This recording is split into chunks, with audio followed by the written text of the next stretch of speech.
Confetti Covered Quicksand, Chapter 8. Like a Flea on a Dog's Ass. It was the summer of 1995. Poppy needed a place to live because she was running from that sugar daddy of hers who wanted his car back. Ah, such is the stuff of life for a Los Angeles girl. I let her move into my room and pay half of my rent. It was fun, sort of like a slumber party. Anthony still had the other room, and he paid the rest of the rent. If you think I started saving money or somehow being wise with it, you are crazy. I went straight to the Sherman Oaks Galleria. If you recall, it was catty-corner to us. So I rushed my ass over there and bought some more club clothes. I was convinced pastels were going to solve all of my problems. And by the way, you guys, this Galleria that was catty-corner to us was the spot where they filmed Fast Times at Ridgemont High. That's where the food court was and the mall where they all worked. That was the Galleria, and it was also featured in Valley Girl. Back to the story. One day, Poppy and I went to the beach, and she pointed out that we were being followed. I hadn't noticed, but then again, I was never running from guys named Vince who gave away cars. The next day, her car was gone. We looked everywhere for it, and it was flat out missing. She couldn't report it stolen because it probably was not under her name. If anything, she should have probably been charged with theft for stealing the damn car from Vince. Nevertheless, without a car, she was laying around the apartment quite a bit. And every time I came home, she always seemed to be reading the yellow pages, her French tip manicured nails gripping the bending yellow paper while her long strawberry blonde hair spilled onto her bony shoulders and oversized boobs. I found it odd, but it seemed like it made her feel like she was accomplishing something, so who was I to interrupt? She also talked incessantly about needing to get her jaw operated on.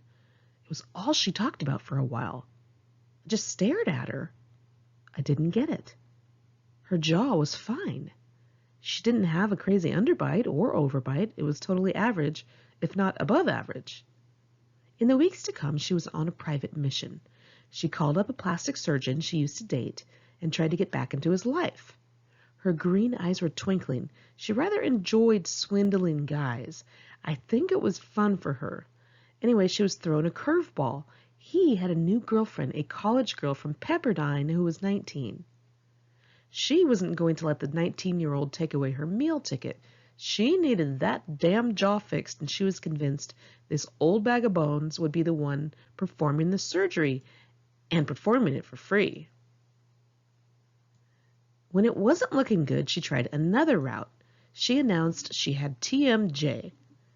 She hoped to make it a medical concern so she could get it paid for by the state, but nobody was buying it. It was all very odd. Needless to say, I tried to stay out of her hair. Journal entry, February 28, 1995. All is well with Poppy. As long as she stops using my conditioner, I will have no problems with her.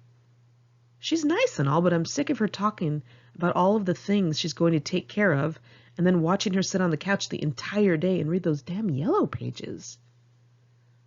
Bertie and I went to El Compadre last night. Saw Quentin Tarantino and Uma Thurman having dinner. They're both really big right now because of this movie Pulp Fiction that came out last year. Blake used to quote that movie every 5 minutes. He was so annoying. Anyway, I went to a jacuzzi party last night and I caught a chill. It was a bunch of drunken strippers pouring champagne in their mouths, and that USC football player who approached Bertie and me last weekend approached us again this weekend. He took out a huge wad of hundreds and shoved it in my face and asked me how much it would be just for me. Me and him. He just stood there all glazed looking and slurring with the dark drink in his other hand. I said, "Look, I'm not a prostitute." I ate well today. An orange, steamed vegetables, 4 strawberries, half of a grapefruit, and 1 bowl of steamed brown rice. Don't feel happy for me just yet, because yesterday I ate 2 soft tacos, a half a bag of Trader Joe's pretzels, 6 shots of vodka, a glass of champagne, 3 pieces of pizza, and a foot-long meatball sandwich, and a bowl of fried rice and a ton of other shit. I know. I used to die for TV dinners when I was a kid. They came in foil trays and they were baked on a cookie sheet, and my sister and I loved them because they often came with a little brownie. But the best part of them, besides getting to eat them on the TV trays, was the mashed potatoes. They were fucking delicious. They probably weren't even real potatoes, but no matter. We ate them up like they were a rare delicacy from the south of France. My sister and I were in very few fights as children, but one of them was over those mashed potatoes. I swiped my finger through hers to steal some, and the next thing I knew, we were punching each other. They were that good. I also remember polishing off a can of that squirty cheese in the bottle within a matter of an hour or so. Why? Because I would make very elaborate designs on crackers, of course. I would try to make a swirl on the cracker, a perfect swirl that took up every bit of space, and then I would swirl and swirl as it got higher and higher and higher. And it was that very design that usually caused the can to run out. I would then panic because it was usually a Saturday morning while watching cartoons right after my mom had returned from the store with the food. She would get pissed if you polished off something the same day it was bought, because it was supposed to last the whole week. Sometimes my mom would buy us sugary breakfast cereals, but it was very rare. She tried to keep it healthy. I liked the sugary cereals not just because they were sweet, but because I loved the colorful cartoon packaging and the commercials for the cereal. The box for Fruity Pebbles was my all-time favorite. If the box had been all white with some black writing, I would have not wanted that cereal as much. I remember wanting that toy that was advertised on the box and wanting it ASAP. I don't think I ever waited till we ate the cereal down enough to actually pour the toy out into the bowl. I always opened the box and dug my dirty hand straight into the cereal and got that bad boy out right away. I also ruined the shape of the box by doing that. It ballooned out in the middle and I couldn't get it back to its original shape. I was also known for ripping the little flap and insertion part so that you couldn't close the box properly. Anyways, it was always a rush when I saw the little plastic toy wrapper poking out of the cereal, despite the fact that the toy was usually a cheap version of whatever was promised on the box. Journal entry March 4th, 1995. I'm waiting for Bertie to come over and get me. She says she's been hanging out with that girl Bobby Brown, that girl from the Cherry Pie video. She has a little baby. I'm wearing the Feel the Emptiness halter top. Numb. My car died today. I don't care. It's gone. I should have known that would happen. It was making all of these noises, and I just kept turning up the radio so I didn't have to hear them and worry. I can be like that with my health, too. If I see something wrong with me, I just cover it up, keep going, and try not to think about it. I had an incredible nightmare the other night that scared me so badly that I couldn't shake it off. I woke up quickly and realized I was going straight to hell. I prayed so hard I was practically bawling. It was a long dream, and I was depressed for a few days afterward. I'm scared right now, with my hair in this ponytail, my face caked with dark pancake makeup, and a taste of vodka in my throat. Can it be so wrong to be young and partying? Isn't this standard? Or is it too much? I should find some way to go better myself or do some charity work or something. Help some kids somewhere. Go to church or something. Journal entry March 6th, 1995. That Saturday night I mentioned above turned out to be crazy. Bertie and her platinum blonde, big-boobed friend, Shannon, came and picked me up in a new white BMW. We then proceeded to pick up these two guys in the Hollywood Hills, and we all went to Saturday Night Fever. I ended up wearing a tight yuppie sweater and a tennis skirt. People were plopping down money to buy us girls drinks, and Bertie and I got some wristbands to go in the VIP room. Shannon did not. They are really strict. Christina Applegate was in there. She's so much smaller in person. Anyway, at the end of the night, Pamela Anderson, of all people, came into the ladies' room in a white dress and did her makeup right next to me. I was leaving at the same time as she did, and I saw that Tommy Lee was waiting for her outside the door. And I guess guys were yelling stuff to her as she walked out. Tommy did not appreciate that, and some pushing ensued. And the next thing I knew, there was a mess of bodies flying. A huge brawl broke out. It was dark, so I didn't see where Tommy disappeared to, but I noticed that the two dorks that we were with were suddenly in the middle of the fight. 5 security guards stepped in and some ass-kicking commenced. I smashed myself into a corner with Pamela Anderson while Bertie drunkenly stumbled to get involved. It was such a mess. The brawl went on for a good 10 minutes and a huge crowd formed. Bertie's date, this idiot who's like 2 feet tall, got beaten down with one of those huge black heavy flashlights and then thrown outside. An ambulance came because his damn head was split open. We were standing over him in the rain and blood was pouring out of his skull. Some chick was holding his forehead together. I had to make a statement as a witness. Bertie accidentally got popped in the mouth and was spitting blood. And the other guy we were with, some fat ass, was hiding in the bushes and wanted me to get his shoe. I slid in blood and rain to get it. Right now it is really quiet. Poppy's resting and we're waiting to watch the Jerry Springer show at 11. She loves that damn show. I was watching entertainment shows like Extra and Entertainment Tonight, and I had to stop myself from name-dropping all of the people they show who I've run into at these clubs or waited on at work. I used to be into TV a lot more than I am now. I must have logged thousands of hours watching Little House on the Prairie. I'm pretty sure I've seen Mary Go Blind like 80,000 times. I really liked episodes with Nellie Olson, rich blonde villainess. Her red bows were the only damn color in the show. I liked Miss Beadle, the teacher. I could smell her lemon verbena perfume right through the TV. I also thought Albert was kind of cute when he was young, but not when he was older and hooked on morphine and throwing up. I think the show I loved the most, though, was Growing Pains. Who could forget the episode where Mike Seaver wrote all the answers to the test on his shoes and then he foolishly kicked up his feet on the desk when he got an A? And who could forget Mike's best friend, Richard Stabone, a.k.a. Boner? Oh my gosh. Maggie and Jason Seaver were cool parents and seemed so in love, and Carol was a little histrionic, but I liked her red glasses. Who's the Boss was another great show. Tony Maselli always behaved as if he had done an 8-ball of coke, and Mona was a big old hoe, and Samantha had cool clothes. Everyone waited for Tony and Angela to hook up. Mr. Belvedere was right up there with Growing Pains. They weren't as loving as the Growing Pains family, though. Mr. Belvedere would write in his journal each night, and I hated that he couldn't do a better job pretending to be writing. He just skimmed the pen in straight lines across all the pages.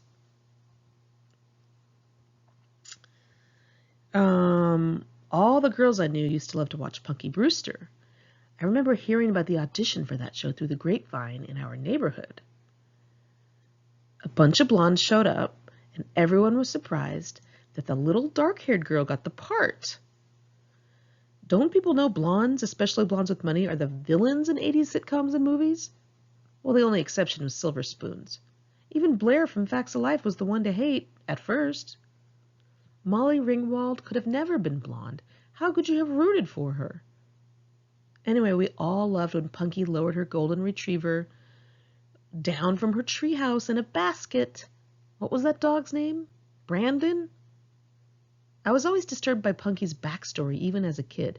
Her mother left her at a fucking shopping mall? And they let an old man adopt her ass? Well, it still turned out all sunshine and rainbows. Small Wonder was a really low-budget show that looked like somebody filmed it with their camcorder. It was about that robot masquerading as a little girl named Vicky, and her family had to keep it a secret from the nosy neighbors. And I remember being annoyed that they didn't let Vicky change her outfit. I got sick of that red dress and that white pinafore. It was the same way I felt about Holly on Land of the Lost. If they didn't change her outfit soon, I was going to stop watching. I got bad tips today, even though I was on the patio. Everyone told me it was because it was Monday. There's always some excuse as to why you make no money when you're waiting tables. It's Monday. It's the Friday before a holiday. It's friggin' Passover. There's a basketball game on. People aren't eating out this week because of the stock market. I don't think very deeply anymore. Once again. I'm bored with my life, truly bored. Day to day I sit here and worry about my weight. I'm not living, I'm just alive. I'm full from saltine crackers and grapefruit. My nails are pastel pink and look like patent leather. My skin broke out from that Valium I took on Friday with PJ, a.k.a. Johnny Knoxville. A roach just came out of my closet. Ugh, it was a baby. Great. Maybe it can become pals with those rats in my ceiling. Journal entry, March 27th, 1995. I went to this wedding on Saturday. I agreed to be some Hollywood guy's date, whom I hardly know. His name's Ricky, and he used to hang on the Strip back in the day, and he always says, "What's up, Jiggums?" I really don't know what the hell that even means. Anyway, he's harmless. I think I just went to amuse myself and for a change of pace. I ended up spending 8 hours with his ass. His sister was getting married, and he was in the wedding. I met his entire family, old friends, babysitters, the whole thing. So anyway, this total disaster strikes at the wedding beforehand. Ricky's mother started crying because her ex-husband brought the woman he had been cheating on her with. The nerve of that prick. His mother broke down. No one knew what to do, so of course I pushed my way in the room and I handled the situation. I was like, "Step back, people." I told her, "You need to hold your head up high and laugh and have a great time. You are beautiful. Do not let him see you cry." "That old hag? Please. You are much better than her." The family stayed away and let me do my thing. Ricky couldn't believe I was in there handling his mother with finesse. I may not know many things, but I do know how to deal with crazy shit like that. I got home from that wedding at 10, and I threw on a schoolgirl outfit, knee socks, Mary Jane's, pleated black miniskirt, and a fuzzy baby pink sweater. Jumped into Birdie's new car, went to Saturday Night Fever. We stayed till 4 a.m., and I had to wake up at 8 to go to a work meeting. We fell asleep in the car in the Del Taco parking lot, and people were looking at us through the car windows in the morning and thought we were dead. There were fries all over the dashboard. I got through with the work meeting at 10, and we hit the beach by 11. We split a Valium, smoked some pot, and then passed out, all oiled up. I saw that the sun was going down at some point, and I knew I had to work that evening. Birdie was drinking vodka on top of all of that and couldn't wake up to get me back home at a decent hour. So needless to say, I did not have time to shower. I had to run into work barefoot, sandy, and with messy hair, and not to mention stoned. And my boss was pissed, because the work meeting was all about how the employees need to come to work presentable, not get ready when they get there. I was so busted sitting there all sunburned. Right when I got off work, I went to Club 70s with Missy and her German friend Gretchen, who was thrown out an hour later for falling on her face on the dance floor drunk. She was like rubber, laughing and collapsing everywhere. She looked like a wild Barbie doll. She's very beautiful and carefree. Her blonde hair is always kind of messed up and tousled, and she's always tan and wearing something fuzzy and leopard with thigh-high boots. She's got a tiny diamond set into one of her eye teeth, so when she smiles, there is a literal sparkle. There should be a little ding sound effect. She looks very Hollywood, even though she's from Germany. She says, "All American girls have fake breasts." Journal entry, April 1st, 1995. I spoke too soon about Poppy. She's doing something for $500 a day. She is supposedly an assistant to a famous porn star who I just saw on a talk show today. I think she's doing more than assisting because she brought her radio and her dance bag with her, and the fact that she isn't a stripper and has a dance bag is already incriminating enough. I am about to kill Anthony's cat, Patrick. He is tearing around all crazy and ripping up most of my pictures of Stephen Dorff off the wall. He's acting out because Anthony threw him in the shower and turned on the water to discipline him. Journal entry, April 14th, 1995. I went to the gym at 8:30 this morning and then to the mall with Poppy at 10. I didn't have to work today, so I came home and slept. Birdie and I met platinum blonde, busty, gold-digging Anna Nicole Smith at the gate on Wednesday.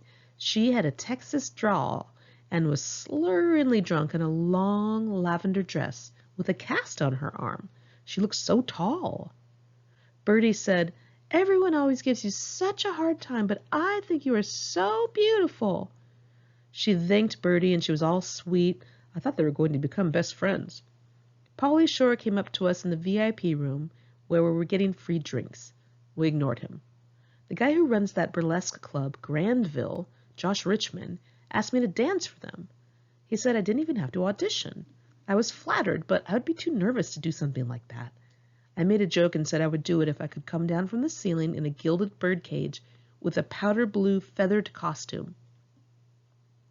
I met a hot guy named Max who seems to like me. Regarding Max, at first I thought, whatever. Then I heard he was a big name around town. He was popular and rich, and he only dated the most beautiful girls, and he drove a black convertible Mercedes, and everybody knew who he was, except for me and my Hollywood girlfriends.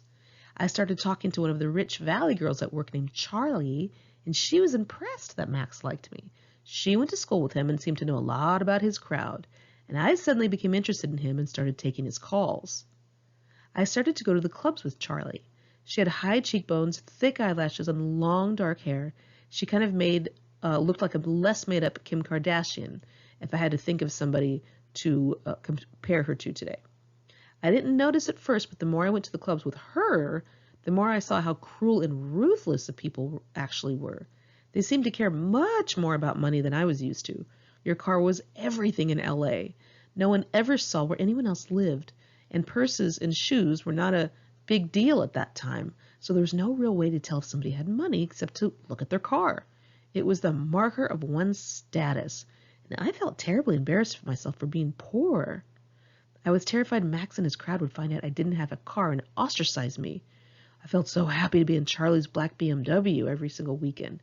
I nearly peed my pants with relief every time the valet brought that car to us. I felt pretty and popular just being in her vicinity. There was something about the world of Charlie and the other rich Valley kids that felt very small town. Their reputations were very important. They were permanent fixtures in L.A. They had 10 years of reputation behind them that deemed them cool or uncool, and there was no wavering from that. They knew the background of everyone else at the clubs, who dated whom, who went to what school, and all of that. In my old Sunset Strip scene, the people were always very up and down. You could be in one day and out the next. And not only that, but the cast was always changing. New people were always arriving, and people would often disappear. It was very different. I was a mystery to the L.A. rich kids because I appeared out of thin air as far as they were concerned. They knew nothing of my background, but they saw me linked up with Charlie, who had a good reputation. She was a pretty, rich, good girl. No one had an ounce of dirt on her, and all the guys drooled over her.